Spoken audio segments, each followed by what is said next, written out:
Most people work their entire lives, save diligently, and still struggle to build wealth.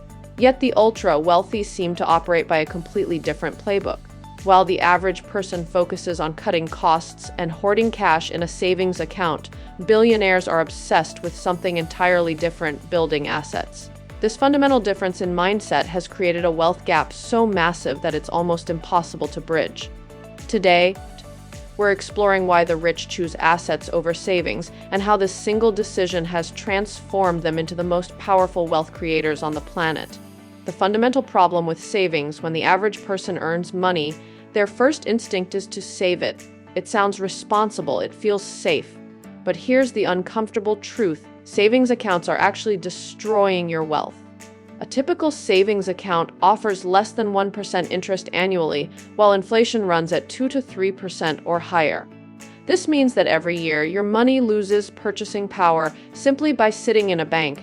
You're not building anything, you're slowly losing. Consider someone who saves $100,000 in a traditional savings account. After 10 years with 1% interest, they'll have approximately $110,000. Sounds decent, right? Wrong. That same $100,000 in purchasing power has now become roughly $80,000 due to inflation. They've actually lost 20% of their wealth in real terms. The wealthy understand this immediately. They know that savings is a losing game. Money sitting idle doesn't work for you, it works against you. This realization is the first step toward breaking the cycle of financial struggle that keeps ordinary people trapped. Why assets are the real wealth machine? Assets are fundamentally different from savings. An asset is anything that generates income or appreciates in value over time. Real estate, stocks, businesses, intellectual property, and investments that produce cash flow. When you own an asset, it works for you every single day, even while you sleep. This is called passive income, and it's the secret weapon of every wealthy person who has ever lived. Take real estate as an example. When you buy a rental property, you're not just storing money in an illiquid form. You're acquiring something that generates monthly rent, appreciates in value, and provides tax benefits. If you purchase a property for $200,000 and it appreciates 5% annually, that's $10,000 in growth every single year without lifting a finger. Over 20 years, that property could easily double or triple in value. Meanwhile, you've collected rent payments that could amount to hundreds of thousands of dollars in total income. Compare this to someone who saved $200,000. After 20 years with minimal interest, they have basically the same $200,000 minus the devastating effects of inflation. The asset owner is now worth significantly more, while the saver is actually worth less in real terms.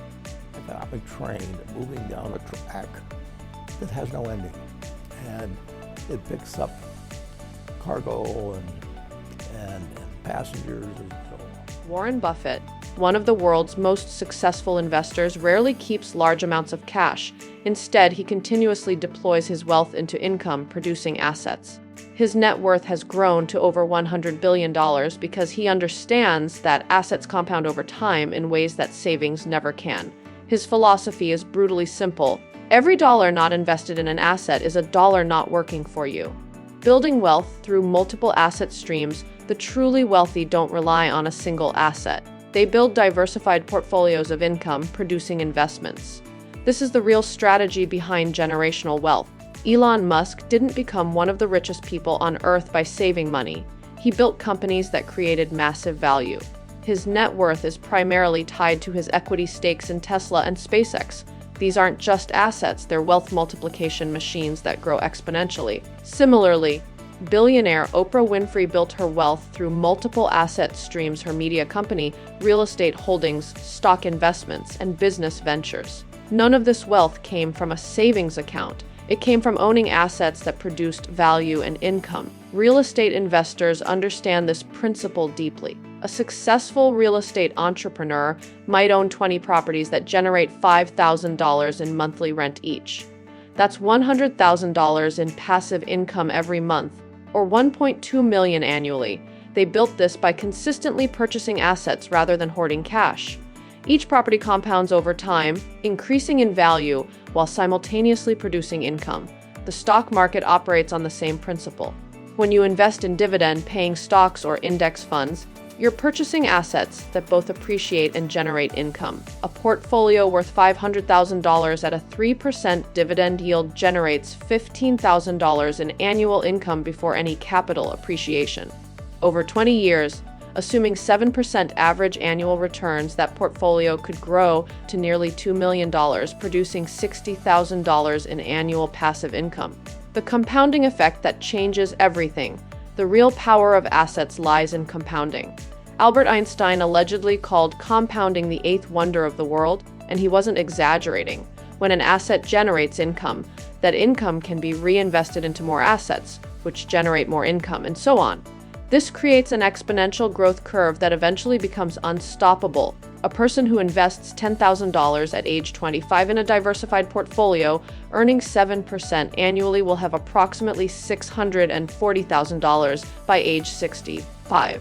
Someone who waits until age 35 to start investing the same amount will have only approximately $240,000. That 10-year delay cost them $400,000, all because of compounding.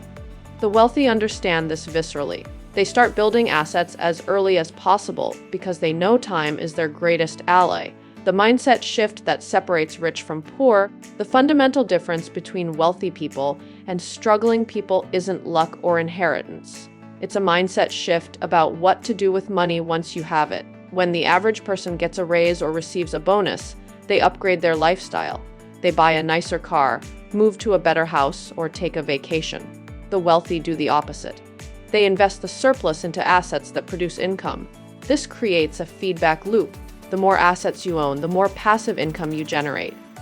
The more passive income you generate, the more capital you have to invest in additional assets. Eventually, your passive income becomes so substantial that you no longer need to work.